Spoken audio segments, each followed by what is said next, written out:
গাড়িবহরের চারপাশে অগণিত নেতাকর্মী, সাধারণ মানুষ, আর বুলেট প্রুফ বাসের কাঁচের ভেতরে দাঁড়িয়ে তারেক রহমান। তারপরও যেন কাছ থেকে এক মুহূর্তের জন্য হলেও এক নজর দেখার চেষ্টা। পেছনে ১৭ বছরের দীর্ঘ নির্বাসিত জীবন আর সদ্য ভ্রমণ ক্লান্তি, কোনো কিছুরই চিহ্ন নেই চোখে মুখে।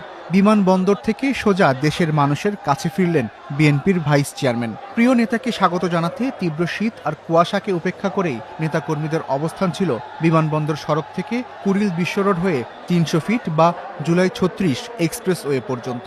নেতাকর্মী ও সাধারণ উৎসুক জনতার ভিড়ে নিরাপত্তা বলয় ঠেলে মাত্র ৫ কিলোমিটারের কিছু বেশি পথ পাড়ি দিতে তার লেগে যায় প্রায় ৩ ঘন্টা। ৩০০ ফিটের এই এলাকা জুড়ে নেতাকর্মীরা এসেছিলেন ভোরের আলো ফোটার আগে থেকেই। পথ জুড়ে ছিল মানুষের ঢল।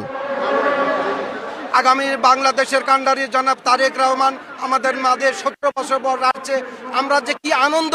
যখন আমরা শুনছি বগুড়াবাসী যে উনি বাংলাদেশে আসতেছে, তখন আমরা কেউ আর ঘরে বসে থাকতে পারি নাই। আধুনিক বাংলাদেশ গড়ার জন্য যে স্বপ্ন দেখাচ্ছেন, আসলে এটা ওনার দ্বারা সম্ভব হবে ইনশাল্লাহ। আমরা বিশ্বাস করি যে তারেক রহমানের দেশে আসার মধ্য দিয়ে বাংলাদেশের যত অগণতান্ত্রিক অপশক্তি আছে তার একটা নির্মূল হবে এবং বাংলাদেশের গণতান্ত্রিক যে ধারাবাহিকতা সেটা রক্ষা হবে।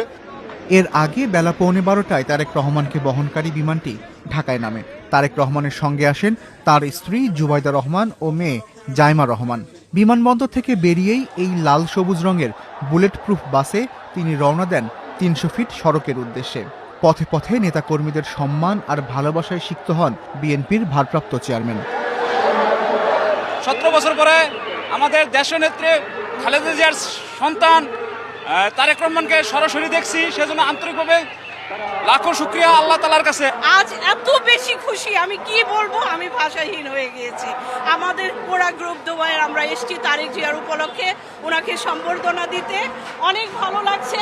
দেশ নায়ক তারেক রহমান আসবে বাংলাদেশে, সে অপেক্ষায় ছিলাম, কিন্তু আজ যখন দেখছি তারেক রহমানকে সফল হয়েছে, খুব আনন্দিত, বলে বোঝানো যাবে না যে কি আনন্দিত হয়েছি। অনেক কষ্ট হয়েছে, কিন্তু তারেক রহমানকে খুব কাছ থেকে দেখার পরে কষ্ট নাই, সেই কষ্ট আর কোনো কষ্টই নাই। ৩০০ ফিট এক্সপ্রেসওয়েতেও যত দূরে চোখ যায় শুধু মানুষ আর মানুষ। দুপুর ২টার পর তারেক রহমানকে বহনকারী গাড়ির বহর এক্সপ্রেসওয়েতে প্রবেশ করে।